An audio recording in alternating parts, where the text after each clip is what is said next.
तो hello guys, आज की वीडियो में आप लोग देख रहे हैं रॉन्ग टर्न वेब सीरीज का एपिसोड नंबर 3। अब एपिसोड नंबर 3 में हम देखते हैं कि रात को सपना भाभी करण को मैसेज करके बताती हैं कि बस तुम 2 मिनट और इंतजार करो, मैं अभी आई। और उसके बाद दोस्तों जैसे ही सपना भाभी करण के रूम में आने के लिए अपने बेडरूम से निकलने वाली होती हैं तो अचानक से इनके पति की भी आंखें खुल जाती हैं और ये अपनी बीवी से पूछता है कि तुम आज रात में कहाँ पर जा रही हो। अब दोस्तों ये अपने पति के सामने बहाने लेना शुरू कर देती है और अपने पति को गुमराह करने के लिए इसको बोलती है कि माँ जी की टांगों में थोड़ा दर्द है तो मैं उनके टांगों की मालिश करने के लिए उनके रूम में जा रही हूँ। और उसके बाद इसका पति सो जाता है। अब दोस्तों ये माँ जी के कमरे में आ जाती है और माँ जी की टांगों की मालिश करना शुरू कर देती है। अब थोड़ी देर बाद ये गुस्से से लाल पीली होने लगती है क्योंकि दोस्तों माँ जी की आंखें तो बंद होती हैं लेकिन इनको नींद नहीं आती। अब इधर इसका यार भी जिसका नाम करण होता है वो भी भाभी के आने का काफी देर से इंतजार कर रहा होता है और अब इस पर रुका नहीं जाता और ये सीधे माँ जी के कमरे में आ जाता है। अब करण सपना भाभी को अपने रूम में आने के लिए इशारे देता है तो ये भी इशारों में इसको समझाते हुए बोलती है कि एक्चुअली अभी माँ जी सोई नहीं है, तुम रूम में जाओ, मैं उनको सुलाकर अभी आई। लेकिन दोस्तों अब करण पर 1 मिनट भी रुका नहीं जाता और ये माँ जी के रूम में ही माँ जी के पलंग के नीचे सपना भाभी के साथ एंजॉय करना शुरू कर देता है। और उसके बाद सपना के पति की भी अचानक से आंखें खुल जाती हैं और जब इसके पति को अपनी बीवी इसके साथ बेड पर दिखाई नहीं देती तो ये सीधे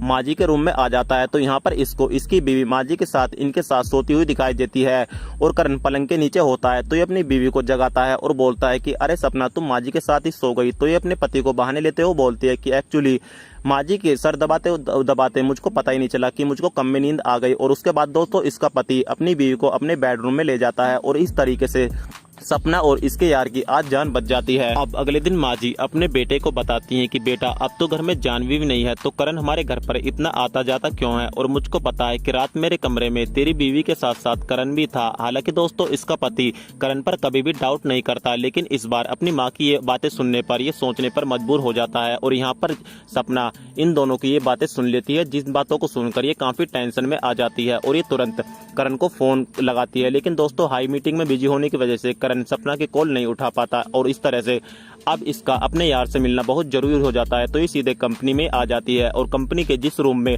हाई मीटिंग चल रही होती है उसी मीटिंग में एंट्री मारकर सभी क्लाइंट्स के सामने करण को किस कर लेती है, जिस सीन को देखकर सभी हक्का बक्का रह जाते हैं। और उसके बाद दोस्तों करण को शर्मिंदगी महसूस होती है और ये गुस्से से लाल पीला हो जाता है। अब करण सपना भाभी का हाथ पकड़कर इसको बाहर लेकर आता है और इसको बोलता है कि ये क्या बदतमीजी है, तुमको पता है कि आज तुम्हारी वजह से मुझको अपने क्लाइंट्स के सामने शर्मिंदा होना पड़ा है। लेकिन ये इसको साफ बोल देती है कि मैं कुछ नहीं जानती, मैं तुमसे प्यार करती हूँ और अपने पति को तलाक देकर मैं तुम्हारे साथ ही शादी करना चाहती हूँ और तुम्हारे साथ सारा जीवन बिताना चाहती हूँ। इस बात को सुनकर करण भी थोड़ा हक्का बक्का रह जाता है और यह सपना को साफ बोल देता है कि आप जैसा सोच रही हो और जैसा चाह रही हो ऐसा कभी नहीं हो सकता। और उसके बाद दोस्तों ये इसको छोड़कर यहाँ से चला जाता है। अब ये अपने मन में सोचती है कि करण तुम मेरा फायदा उठाकर मुझको ऐसे नहीं छोड़ सकते। और दोस्तों इसी तरीके से सस्पेंस को दिखाते हुए वेब सीरीज का एपिसोड नंबर 3 भी यहीं पर समाप्त हो जाता है। तो फाइनल स्टोरी भी जानने के लिए चैनल को सब्सक्राइब करके बेल आइकॉन जरूर दबाएं।